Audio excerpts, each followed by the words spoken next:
नमस्कार साथियों, मेरा नाम है आर.के. सिंह। संस्कृति आईएएस यूट्यूब चैनल पे आप सभी का स्वागत है। आज के एपिसोड में हम जिस मुद्दे की चर्चा करने वाले हैं, ये मामला जुड़ता है वैश्विक तेल बाजार से, क्योंकि वैश्विक तेल बाजार में एक तरह से हलचल मची हुई है और ओपेक प्लस के लगभग 22 जो मेंबर्स हैं, उन्होंने कुछ इस तरह का फैसला लिया है, जिस कारण से कहा जा रहा है कि अब वैश्विक स्तर पे तो छोड़िए, भारत में जो तेल की कीमतें हैं वो बढ़ने वाली है। तो भारत पे इस तरह के जो भी मेंबर हैं ओपेक प्लस के, जो लगभग 22 देशों ने एक जो बड़ा फैसला लिया है, ऐतिहासिक फैसला लिया है, इसका जो प्रभाव है वो भारत पर क्या होगा, इसी मुद्दे की आज चर्चा करने वाले हैं और इससे जुड़े हुए जो भी अहम पहलू हैं उन पर भी संक्षिप्त रूप से लेकिन सारगर्भित जानकारी लेंगे। चलिए स्टार्ट करते हैं।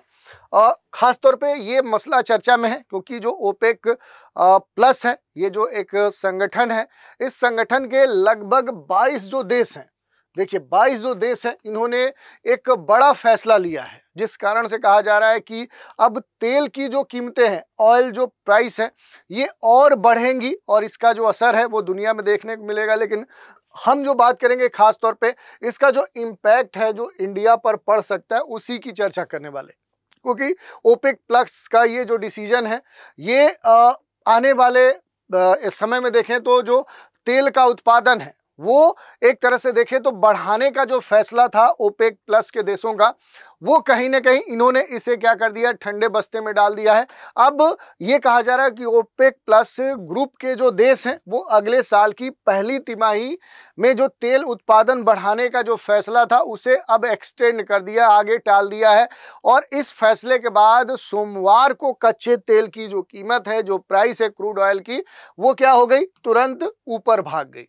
एशियाई बाजार में देखेंगे तो सोमवार को जो क्रूड ऑयल होता है, जो कच्चा तेल होता है, उसकी कीमतें बढ़ती हुई देखने को मिली। ऐसा इसीलिए हुआ कि ओपेक प्लस यानी तेल जो उत्पादक देशों का समूह है और उन देशों के जो सहयोगी देश हैं, उन्होंने अगले साल की पहली तिमाही में जो उत्पादन बढ़ाने का पहले फैसला लिया था कि ठीक है हम उत्पादन बढ़ाएंगे। अगर मान लीजिए कि उत्पादन बढ़ेगा, जो होती नहीं कि सप्लाई और जो एक तरह से उसके यूज की बात है, उसमें एक बैलेंस हो, तो अगर यहाँ पर उत्पादन बढ़ेगा तो प्राइस कम होगा। लेकिन उन्होंने क्या बोला कि अब हम जो उत्पादन करने वाले हैं, अब उसको उत्पादन हम और आगे बढ़ाएंगे, यानी अभी हम उत्पादन नहीं बढ़ाएंगे। और इसी कारण से ये मसला अब खास तौर पे चर्चा में है। ये भी कहा जा रहा है कि भारत में भी तेलों की जो कीमत है जो अब और बढ़ेगी, यानी महंगाई बढ़ेगी और इसकी जो मार है आपके पॉकेट पर देखने को मिल सकती है। अब यहाँ पर देखिए, आप सभी के लिए एक महत्वपूर्ण सूचना है। संस्कृति आईएएस के द्वारा इंग्लिश मीडियम के जो लाइव ऑनलाइन जीएस जो फाउंडेशन बैच हैं यूपीएससी और यूपी पीसीएस के लिए, उन पर एक महत्वपूर्ण छूट दी जा रही है और इस छूट के तहत फ्लैट 75% का डिस्काउंट दिया जा रहा है। और ये जो छूट है ये 6 नवंबर 2025 तक वैलिड है, यानी ये समय सीमा है जिसमें आपको ये छूट प्राप्त हो सकती है। Fee for the first 100 students, ये कहा जा रहा है कि पहले जो 100 एस्पिरेंट्स होंगे जो इन कोर्स में नामांकन लेंगे, उनके लिए विशेष तौर पे जो छूट है वो होगी और उनके लिए जो फी होगा केवल 25,000 मात्र होगा। इसके अलावा भी अगर कोई जानकारी चाहिए तो नीचे दिए गए नंबर पे कॉल करके जानकारी प्राप्त कर सकते हैं, या फिर संस्कृति आईएएस की जो वेबसाइट है यहाँ विजिट करके भी संदर्भित जो भी जानकारी है वो प्राप्त कर सकते हैं। कुछ महत्वपूर्ण बिंदुओं की बात करें तो ये कहा जा रहा है कि इस तरह के जो ओपेक प्लस के जो मेंबर्स हैं, जो तेल उत्पादक देश हैं, जो उनके सहयोगी देश हैं, उनके द्वारा अचानक इस तरह की बात कही गई है, जिस कारण से देखें तो दुनिया भर में जो तेल की कीमतें हैं उनके बढ़ने की संभावना बताई जा रही है। राइटर्स के मुताबिक देखें तो लंदन ब्रेंट क्रूड ऑयल के फ्यूचर 47 सेंट यानी कि लगभग 0.73 जो फीसदी कह सकते हैं, ये बढ़कर लगभग $65.24 प्रति बैरल पहुंच गया। यानी वैश्विक स्तर पे आप देख सकते हैं कि जो तेलों की कीमतें हैं वो बढ़ने लगी हैं। उसी के आंकड़े अलग अलग स्तरों पर दिखाए गए हैं। अब यहाँ पर अगर बात करें कि जो ओपेक प्लस है और जो तेल कीमतों की जो बढ़ने की बात कही गई है, तो आखिर ये पूरा मामला है क्या? क्योंकि जो दुनिया भर में ओपेक के जो मेंबर हैं, जो दुनिया भर में तेल उत्पादन करते हैं, जो उनकी सहयोग करते हैं, तो उनका ये एक संगठन है जिसे पहले ओपेक कहा जाता था, बाद में इसमें और देश जुड़े, जो सहयोगी देश हुए, फिर ये ओपेक प्लस हो गया। तो अगर बात करें कि ओपेक प्लस है क्या, तो ये लगभग 22 तेल निर्यातक देशों का क्या है, एक बड़ा समूह है और भी देश इसमें सहयोगी रूप से अब जुड़ते जा रहे हैं। और जो नियमित रूप से क्या करते हैं कि ओपेक प्लस के जो मेंबर्स हैं ये लगातार एक समय अंतराल के बाद अपनी बैठकें करते हैं। उसमें बहुत सारे ठोस ये अपने हितों को ध्यान में रखते हुए निर्णय भी लेते हैं कि आखिर विश्व बाजार में कितना तेल बेचा जाए जिससे इनको अधिक से अधिक आर्थिक स्तर पे लाभ प्राप्त हो। और इन देशों का जो लक्ष्य होता है वो तेल बाजार में क्या लाना, स्टेबिलिटी लाना, जो उत्पादन है, जो सप्लाई है, जो कंजम्पशन है, जो उपभोग है, उसमें एक बैलेंस लाना और कच्चे तेल के उत्पादन को समायोजित करने के लिए इस तरह के अलग अलग जो फैसले हैं वो समय समय पर ये लेते हैं। जो ओपेक है, ऑर्गेनाइजेशन ऑफ द जो पेट्रोलियम एक्सपोर्टिंग जो कंट्रीज कहे जाती हैं, इनकी जो स्थापना हुई थी, कब हुई थी, तो पहले ओपेक की स्थापना वर्ष 1960 में हुई थी। और किस उद्देश्य से हुई थी, तो उद्देश्य यही था कि दुनिया भर में जो तेल उत्पादन करने वाले देश हैं या तेल की जो कीमतें हैं वो स्टेबल रहें, स्थिर रहें। उसके सदस्य जो देश हैं, जो तेल उत्पादक देश हैं, उनके आर्थिक हित, उनके राजनीतिक जो हित हैं वो सुरक्षित हों। बाद में देखें तो जो ओपेक था उसमें और सारे देश जुड़ गए और उसके बाद इसका जो स्वरूप है वो और बढ़ गया, ये ओपेक प्लस हो गया। तो कुल मिलाकर वर्तमान में लगभग 22 कंट्रीज हैं जो ओपेक प्लस के मेंबर्स हैं। और दुनिया में कुल जो तेल की आपूर्ति होती है उसका अगर आप देखेंगे तो 40% से अधिक जो आपूर्ति है यही ओपेक प्लस के देश करते हैं। अगर हाल के जो निर्णय लिए गए हैं उन निर्णयों की बात करें तो जनवरी मार्च 2026 में जो तेल उत्पादन है वो बढ़ाने का जो फैसला था वो ओपेक प्लस के जो मेंबर्स हैं उन्होंने टाल दिया है। दिसंबर में जो उत्पादन है वो केवल कितना था, आप देख सकते हैं 1,37,000 बैरल प्रतिदिन बढ़ाने की योजना थी और इसे एक्सटेंड कर दिया गया है। किस कारण से किया गया है, तो रूस पर अमेरिकी प्रतिबंध और यूक्रेन में जो ड्रोन हमले हैं उस कारण से इस तरह की जो सप्लाई है इसे अनिश्चित तौर पे आगे एक्सटेंड किया गया है।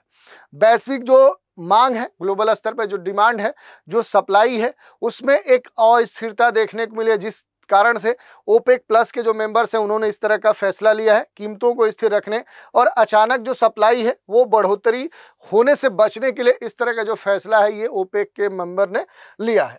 अब बात करें कि ओपेक प्लस का जो फैसला है, जो कारण है, तो ये हमने बात की। अगर थोड़ा सा और डेटा की आप बात करेंगे तो दिसंबर में जो उत्पादन है वो यहाँ पर दिया गया है, ये सीमित है। और इसी के संदर्भ में देखें तो ये कहा गया था कि अगले वर्ष के तिमाही में क्या किया जाएगा कि इस तरह का बढ़ाने का तेल उत्पादन का फैसला होगा, लेकिन अब इसे टाल दिया गया। इसका उद्देश्य यही है कि वैश्विक तेल आपूर्ति में अचानक जो अधिक बढ़ोतरी होने की स्थिति थी उसे रोका जाए और इस कारण से जो कीमतें हैं, जो प्राइस है, उनको और पहले से बेहतर स्टेबल किया जाए। और इसमें कुछ महत्वपूर्ण जो कारण है उसको भी आप देख सकते हैं कि कई सारे कारण आप देख सकते हैं कि इस तरह के जो भी मसले देखने को मिले हैं, जैसे उत्पादन बढ़ाने में जो विलंब है, रूस पर प्रतिबंध है क्योंकि यूरोप और एशिया में जो सप्लाई है वो बाधित हुई है, यूक्रेन का जो संकट है, ये सारे इसके पीछे कारण हैं। तेल जो भी ऑयल प्राइस है उन पर क्या इम्पैक्ट देखने को मिल सकता है, तो देखिए यहाँ पर दिया गया है कि जो तेल कीमतें हैं वो क्या हो जाएंगी, अब पहले से बढ़ जाएंगी।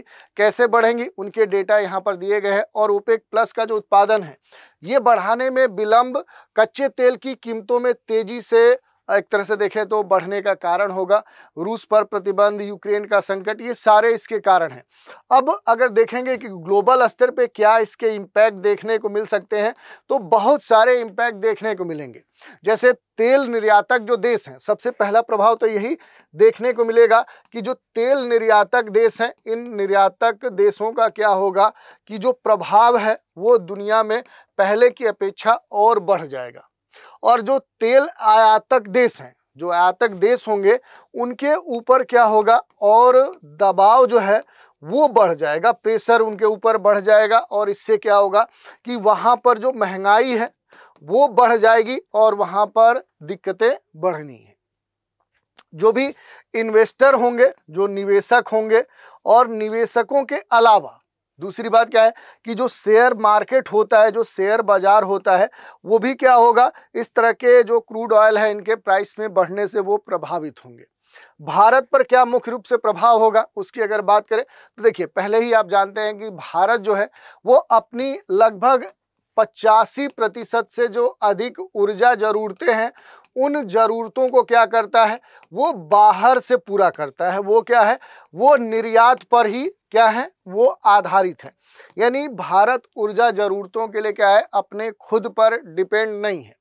और कच्चे तेल की अगर कीमत बढ़ी, जैसे अगर बात करें कि पेट्रोल की जो कीमत है वो बढ़ गई, डीजल की जो कीमत है वो अगर बढ़ गई, तो फिर क्या होगा कि ये सारी जो कीमतें हैं और इनसे बढ़ने से क्या होगा, जो एलपीजी है, जो पेट्रोलियम गैस है, उसकी भी कीमतें बढ़ेंगी।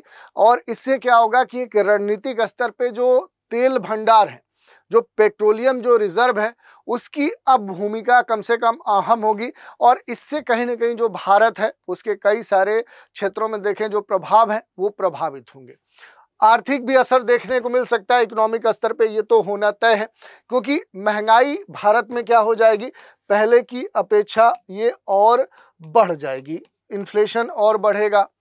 करंट जो अकाउंट डिफिसिट्स है, जो व्यापार घाटा है, वो भी क्या हो जाएगा, वो प्रभावित हो जाएगा, ये बात कही जा रही है। और भारत की जो अपनी करेंसी है, जो मुद्रा है, वो भी मुद्रा क्या हो जाएगी, वो प्रभावित होगी, उसका जो दबाव है वो बढ़ जाएगा। और ईंधन पर सब्सिडी जो खर्च है, क्योंकि सरकार क्या करती है कि ईंधन पर खास तौर पे सब्सिडी देती है, जो भी एनर्जी है उन पर सब्सिडी देती है, और इस कारण से भारत पर जो एक्सपेंडिचर का खर्च है वो भी पहले से कई गुना बढ़ जाएगा। और इस कारण से देखें तो बहुत तरह की जो रणनीतिक चुनौतियां हैं वो यहाँ पर देखने को मिल सकती हैं। कौन कौन सी चुनौतियां देखने को मिल सकती हैं, इस पर अगर हम थोड़ा सा बात करें तो देखिए, मध्य पूर्व या फिर अमेरिका, रूस से चूंकि बड़े स्तर पे जो तेल आयात करने की बात है वो अब भारत को देखने को मिलेगा।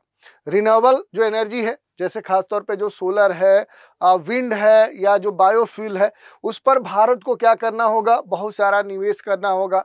एनर्जी जो एफिशिएंसी है, पेट्रोल, डीजल या गैस की जो खपत है, वो भारत में पहले की अपेक्षा और कम करना होगा। और सबसे प्लस बात क्या है कि जो ओपेक प्लस के जो मेंबर्स हैं उनके साथ खास तौर पे जो रणनीतिक समझौते हैं, वो समझौते क्या करने होंगे, वो भारत को करने होंगे, तभी इसका समाधान भारत को प्राप्त हो सकता है। अगर थोड़ा सा ग्लोबल पर्सपेक्टिव में देखें तो रूस पर जो प्रतिबंध है, यूक्रेन जो संकट है, ये कहीं ना कहीं दुनिया में वैश्विक तेल सप्लाई को क्या कर रहे हैं, प्रभावित कर रहे हैं। और इसी कारण से ओपेक प्लस के मेंबरों ने ये निर्णय लिया है। अब देखें तो कीमतों में जो वृद्धि है, इससे दुनिया के बहुत सारे देश प्रभावित होंगे और उनके साथ भारत भी प्रभावित होगा। वैश्विक जो आर्थिक मंदी है उसका प्रभाव देखने को मिल सकता है, क्योंकि तेल पर मांग होने से एक दबाव जो है वो देखने को मिल सकता है। ये जो टॉपिक है आपके यूपीएससी के दृष्टिकोण से भी क्या है, ये अहम माना जाता है। और खास तौर पे देखेंगे तो जो प्रीलिम्स है उसमें ओपेक प्लस के जो सदस्य देश हैं या इस तरह के बहुत सारे टॉपिक से जुड़ता है। जीएस के पेपर 2 से भी ये जुड़ता है। राष्ट्रीय ऊर्जा नीति, तेल के भू राजनीतिक जो पहलू हैं, भारत की जो ऊर्जा सुरक्षा है, या पेपर 3 में जो भी ईंधन की कीमतें हैं, महंगाई है, रणनीतिक तेल भंडार है, या ऐसे के भी टॉपिक से जुड़ता है। तो ओवरऑल हम ऐसे मामलों में हम कह सकते हैं कि ये जो ओपेक प्लस के जो मेंबर्स हैं जिन्होंने निर्णय लिया है कि अब हम अगले वर्ष के पहले तिमाही में क्या करेंगे, तेल की जो उत्पादन है वो हम नहीं बढ़ाएंगे उसे, और हम एक्सटेंड कर रहे हैं। तो ये जो निर्णय है ये वैश्विक तेल बाजार को प्रभावित करेगा और करना शुरू कर दिया है। भारत के लिए महंगाई और ऊर्जा जो सुरक्षा है उससे कई सारी चुनौतियां उत्पन्न होगी। भारत को अब जो भी अलग अलग अपने जो एनर्जी बकेट हैं उसको बढ़ाना होगा। रणनीतिक तेल भंडार के स्तर पे अलग अलग क्षेत्रों से संबंध स्थापित करने होंगे। वैकल्पिक जो ऊर्जा दक्षता है उस पर भारत को ध्यान देना होगा। तभी इस तरह के मामलों में भारत क्या हो सकता है, वो अपने को सुरक्षित बचा सकता है। और ओपेक प्लस का जो उत्पादन है ये बढ़ाना घटाना, ये कहीं ना कहीं देखें तो भारत को बड़े स्तर पे क्या करेगा, प्रभावित करेगा। तो इस तरह की जो बातें हैं वो हमने देखा। ओपेक के बारे में अगर आप देखना चाहें, तेल निर्यातकों का एक महत्वपूर्ण ये मंच माना जाता है, अंतर सरकारी संगठन है। 1960 में यह स्थापित हुआ था। बाद में धीरे धीरे देखें तो इसमें बहुत सारे जो मेंबर्स हैं वो जुड़ गए। इसका मुख्यालय वियना ऑस्ट्रिया में है। और ओपेक प्लस की जो उत्पत्ति है वो भी आप देख सकते हैं 2016 में विशेष कह सकते हैं कि जो कई सारे सदस्य हैं उनके जोड़ने से क्या हुआ, इसका विस्तार हुआ और फिर क्या बन गया, ओपेक से ओपेक प्लस बन गया। इससे जुड़ी बहुत सारी जानकारी है जो आप देखना चाहें तो देख सकते हैं। संभावित प्रश्न भी इस टॉपिक पर बन सकते हैं, जैसे ओपेक प्लस के हालिया उत्पादन निर्णय का भारत की ऊर्जा सुरक्षा पर क्या असर पड़ सकता है, या वैश्विक तेल कीमतों में जो उतार चढ़ाव है इसका भारत की अर्थव्यवस्था पर क्या प्रभाव होगा। भारत के लिए देखें तो आयात जो विविधीकरण है, जो रणनीतिक भंडार है, ये क्यों अब जरूरी है। तो इससे बहुत सारे जो प्रश्न है मेंस में आपके पूछे जा सकते हैं, तो इस पर आप राइटिंग प्रैक्टिस कर सकते हैं और अपना जो आंसर है वो हम तक भेज सकते हैं। जो भेजेंगे उन्हें हम इस पर सिनॉप्सिस या फिर इसके जो मॉडल आंसर है वो भी देंगे। तो आज के एपिसोड में इसी मसले की हमने चर्चा की कि ओपेक प्लस के जो मेंबर्स हैं जिन्होंने ये डिसीजन लिया है इसका भारत के ऊपर क्या प्रभाव पड़ेगा, और इससे जुड़े हुए जो भी अहम पहलू हैं उन पर भी हमने बात की। तो आज के एपिसोड में इतना ही। आप सभी हमारे साथ बने रहें, इसके लिए धन्यवाद।